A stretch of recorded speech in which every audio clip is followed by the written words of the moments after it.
Ok, disculpe, parece que se cerró el internet. Entonces estábamos hablando, vamos a repetir sobre diabetes tipo 2, qué pasaba en estos casos, cuál era la forma de que, cómo se volvían a presentar. Y hemos dicho que generalmente era multifactorial. ¿No? Eran muchos factores los que podían poderse asociarse para que una persona sea diabética. No necesariamente por un problema de resistencia a la insulina o la propia misma deficiencia de la insulina, porque va a haber solamente un déficit relativo en ciertos casos. Entonces, cuando una persona ya le hacen el diagnóstico de diabetes, es porque ya ha habido mucho porcentaje de celularidad que se ha perdido. Entonces, al inicio no se va a dar cuenta de que tiene esta enfermedad. Ya cuando un paciente ya tiene pérdida de peso, poliuria, polifagia, etcétera, es porque ya ha habido varios años y varias destrucción de estas células para que él pueda hacer esta enfermedad. Y no solamente puede ser por destrucción, sino por la obesidad y la resistencia a la insulina. Entonces puede hacer este diabetes tipo 2.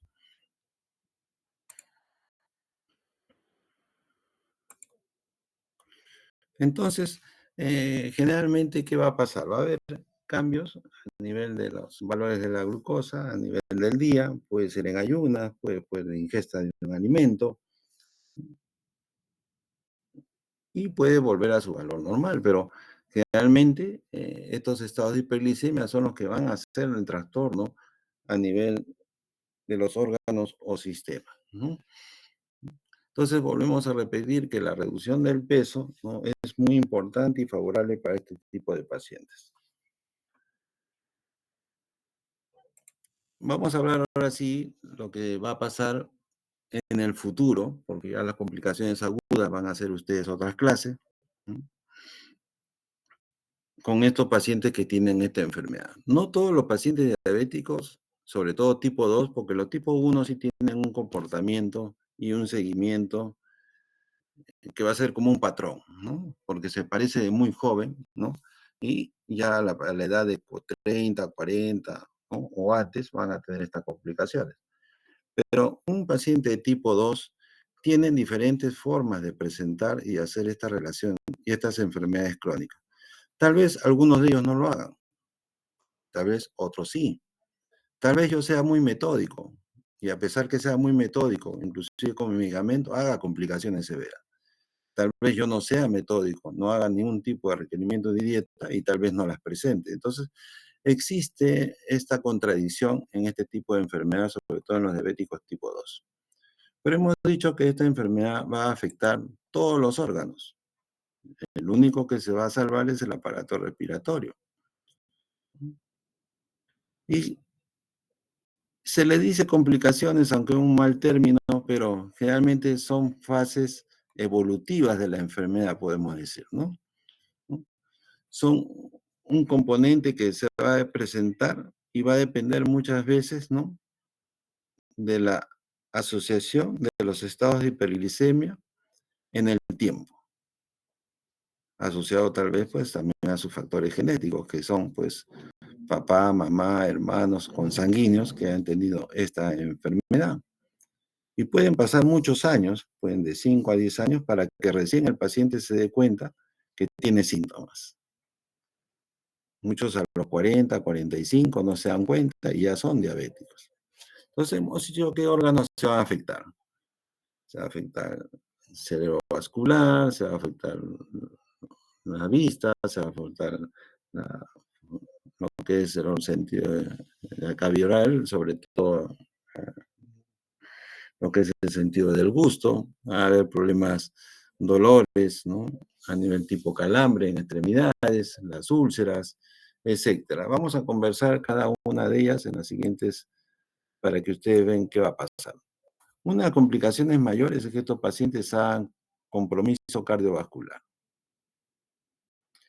Y este compromiso vascular es a nivel de la microcirculación, que es por eso que hacen microangiopatías o también pueden ser al revés, macroangiopatías. La característica más fundamental es el compromiso de los capilares. Y los compromisos de capilares, ¿dónde hay? En la retina, Entonces hacen retinopatía diabética. A nivel de los vasos vasorum, a nivel de la piel, ¿no? Pierden la sensibilidad. O pueden aumentar las zonas de algesia, como es la neuropatía.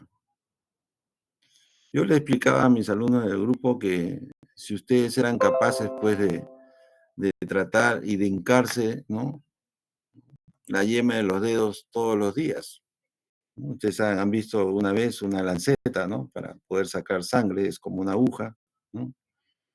Y de aseguro que al primer día tal vez acepten y les provoque un poco de dolor, y a la segunda vez ya no quieran.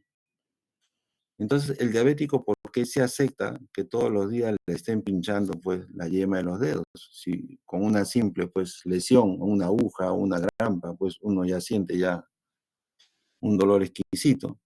Es porque ellos han perdido la sensibilidad. Pierden tanto así esta sensibilidad, por lo que lo estoy explicando, este compromiso, ¿no?, angiopático. Inclusive pueden hasta producirse quemaduras, porque no van a tener esa sensación de dolor. Es muy importante que ellos, pues, puedan entender y saber lo que les está pasando. Otra, la macroangiopatía, es la aterosclerosis. Y ustedes saben que la aterosclerosis se presenta en todos los órganos, sobre todo fundamentalmente a nivel cerebral, ¿no? Tenemos isquemias cerebrales, ¿no?, que a ustedes hace poco, hoy día han dado examen de neurología, pues, y las arterias cuando se afectan van a dar, pues, déficit motor, sensitivo, etcétera, ¿no?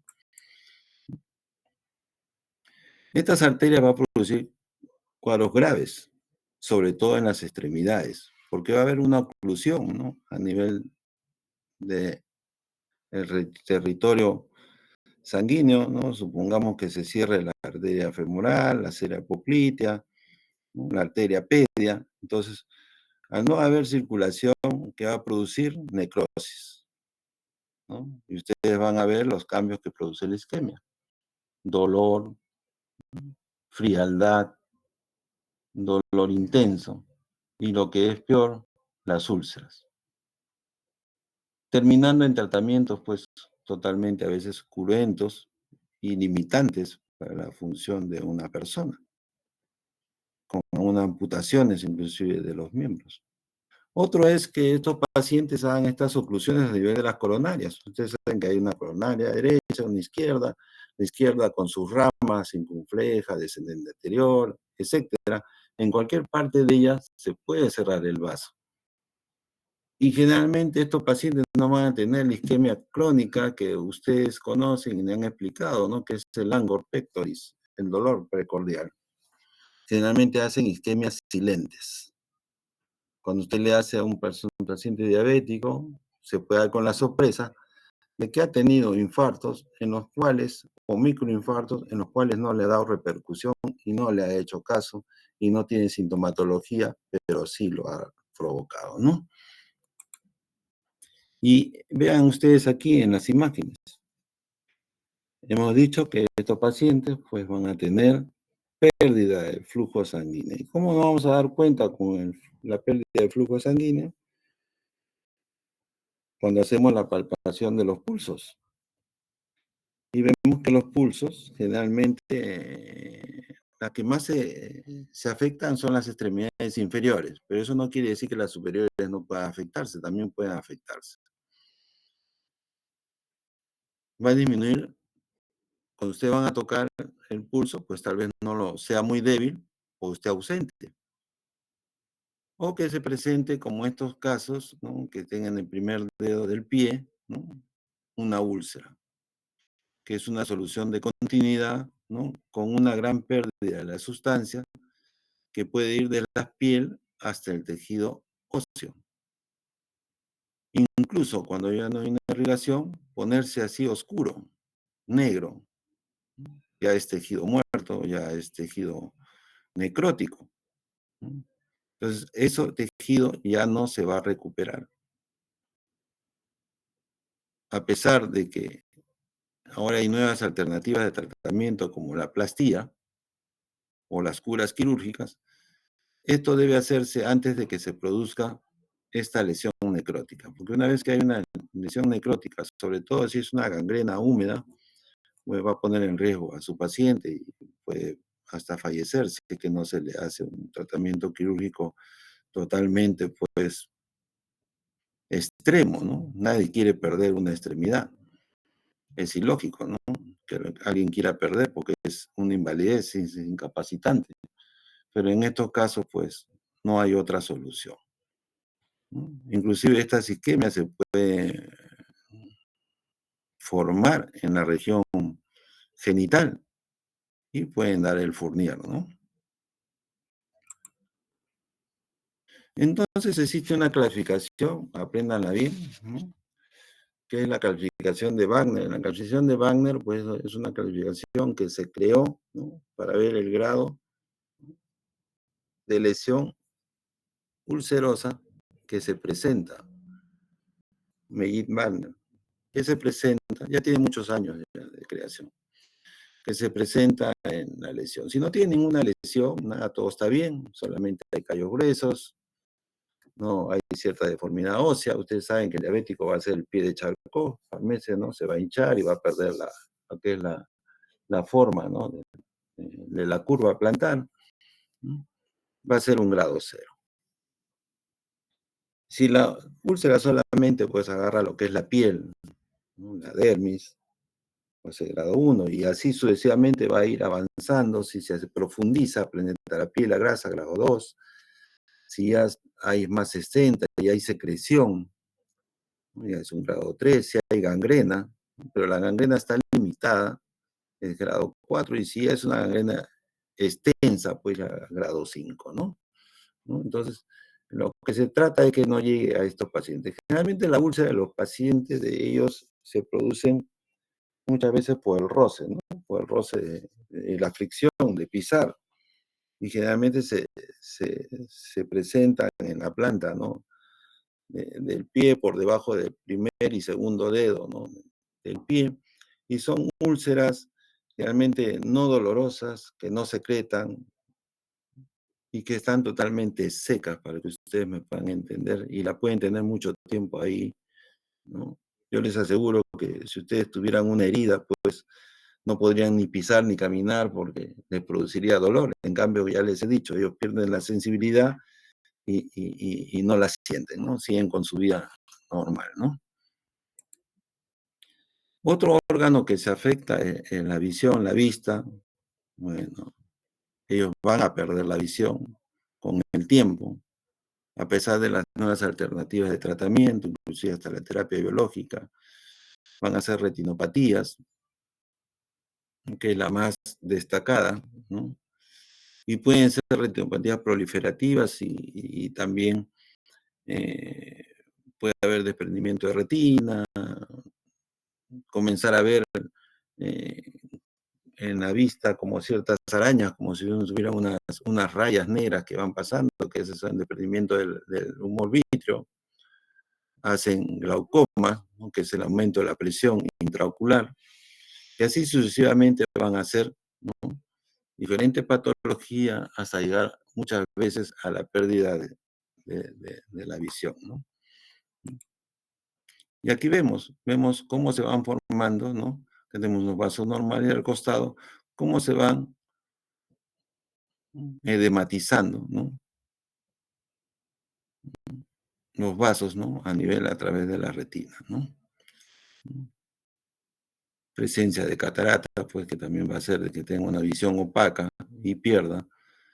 Bueno, eso sí tiene tratamiento quirúrgico la catarata, ¿no? Pero a veces es un poco difícil porque puede a veces repetirse y volver, ¿no? Aquí, como vemos en la segunda lámina, ¿no? Que el haz de luz prácticamente ya se ha perdido la visión y hay una hemorragia, ¿no? Esta zona roja que está en el polo superior es una hemorragia profusa, ¿no?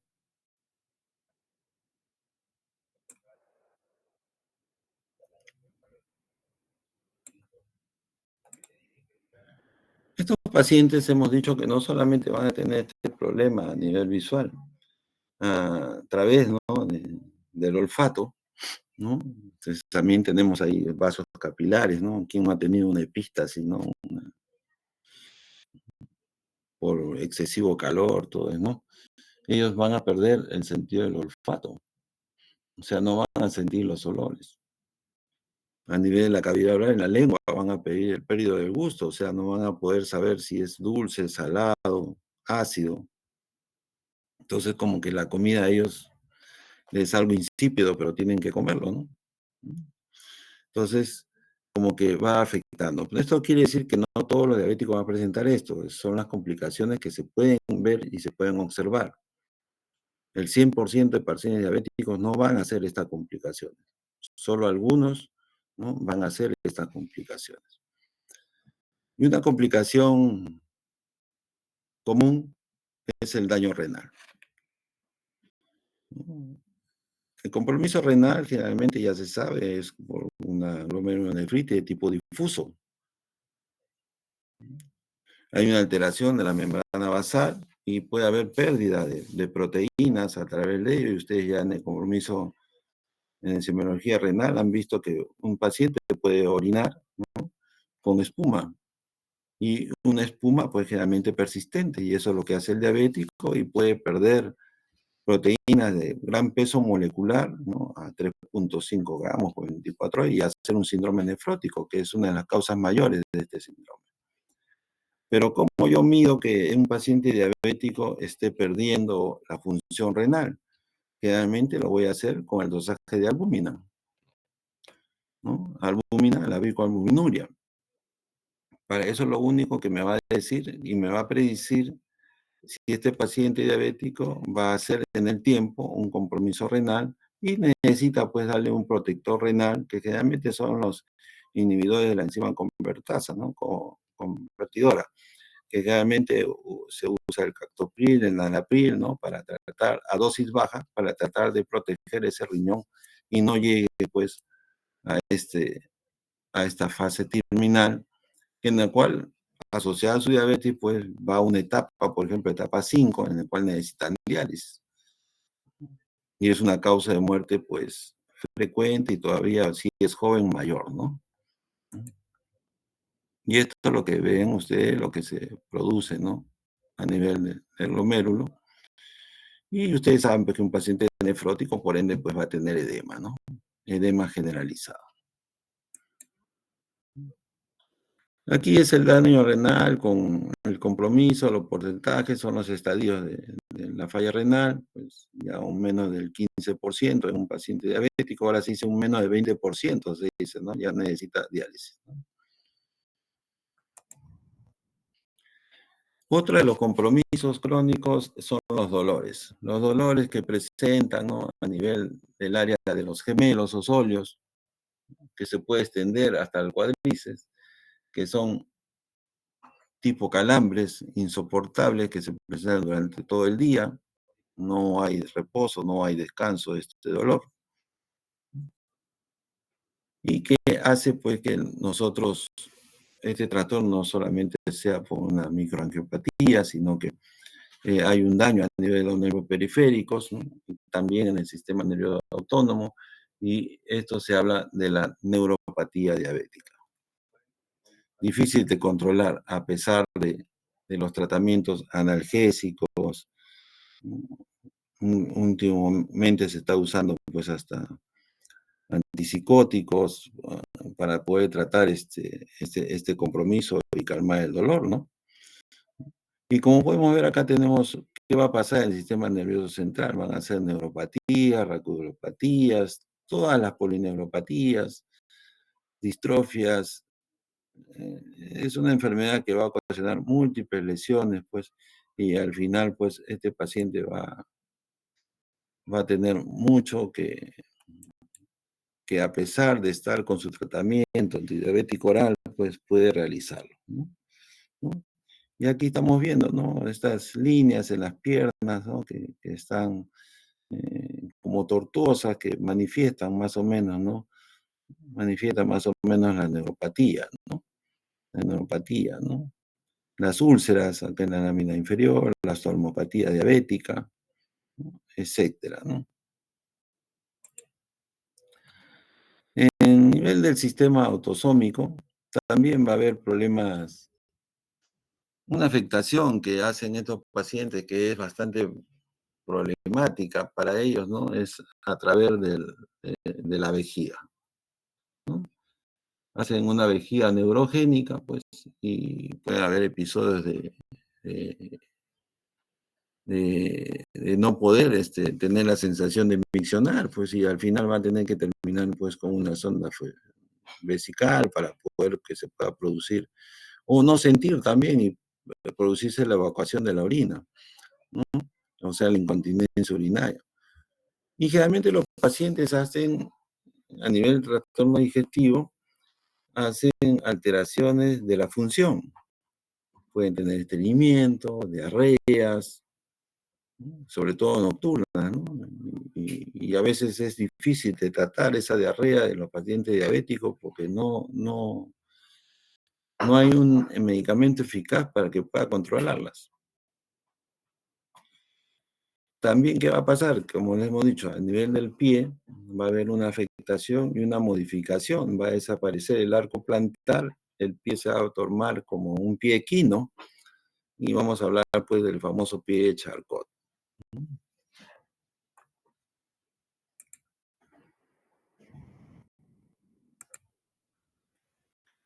También estas lesiones del paciente, como les dije, afecta a la piel, hacen la dermopatía diabética, ¿no? Y hay necrobiosis, ¿no? Hay santomatosis, lesiones como placas, pápulas, que pueden ser rosadas, únicas, pero este es una lesión que puede curar, pero va dejando pues un trastorno que es la cicatriz, ¿no?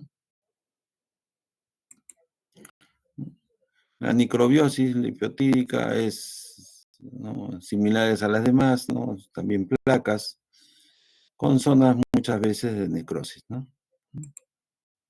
Aquí vean ustedes las lesiones, ¿no? Estas lesiones puntiformes, ¿no? Máculas papulares, ¿no?, de tipo de color rosado, pueden sangrar una de ellas, y al formar, pues, cerrar, ¿no?, desaparecer, pues, se forma la cicatriz, ¿no? Entonces, va a ir ya terminando esta presentación. Nosotros vamos a ver y vamos a decir, ¿cómo hacemos el diagnóstico de un paciente y cómo le decimos si fehacientemente es diabético o no? Había una clasificación anterior, ¿no? Todavía no existía la Asociación Americana de Diabetes, y decía pues que tenía que tener poliuria, polidipsia, pérdida de peso, pero ya hemos dicho ya que eso ya el paciente lo tiene mucho tiempo cuando ya es diabético. Y tenía que tener una glicemia mayor a 200 en cualquier hora del día, no necesariamente prandial. Y que en ayuna por lo menos, ya sea en 2 tomas, ¿no?, sea más de 126, y una tolerancia a la glucosa pues positiva. Estos criterios han cambiado, ¿no? Y ahora hay la clasificación de la Asociación Americana, que es mucha más precisa porque incluye la hemoglobina glicosilada, ¿no? La hemoglobina glicosilada se ha visto, pues, que no es un valor de glicemia que es reciente, es más o menos de un valor de aquí a 3 meses, ¿no? O sea, un paciente diabético puede llegar usted a su consulta, usted le pide una glicemia y dice, estoy muy bien, tengo 110 de glucosa. Usted le dice, sí, su tratamiento va muy bien. Pero le toma una hemoglobina glicosilada y está en 9.5. ¿Qué quiere decir? Que ese paciente no se ha cuidado nada durante los meses, solo se ha cuidado un par de días antes de venir a la consulta.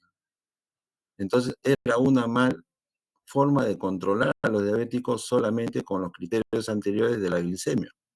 Entonces, ahora el control que se hace de estos pacientes es con la hemoglobina glicosilada, si es mayor de 6.5, pues que está totalmente descompensado y es diabético. Si tengo dos valores de 126 en ayunas, en 2 tomas diferentes, ya es diabético. Si le hago un té de tolerancia de glucosa y una más de 2 valores están elevados, más de 200, pues ya es diabético. Y lógico, pues si yo le tomo al azar, ¿no?, una glicemia a un paciente y es mayor de 200, pues claro, pues ya es diabético. Entonces, acuérdense, ¿no? Que para hacer un seguimiento de un paciente ya no se hace con la glucosa. Bueno, hospitalizado sí, ¿no? Porque se le está vigilando y se le hace una glucosa. Pero en tensiones ambulatorias es con hemoglobina glicosilada, porque en el tiempo me va a decir qué es lo que está pasando, si está haciendo un adecuado tratamiento o no.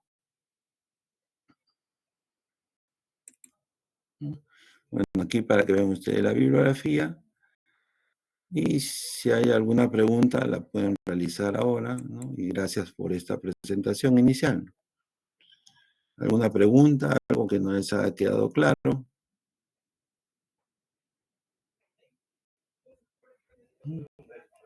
Entonces damos un descanso de unos minutos para hacer la segunda presentación, ¿ya?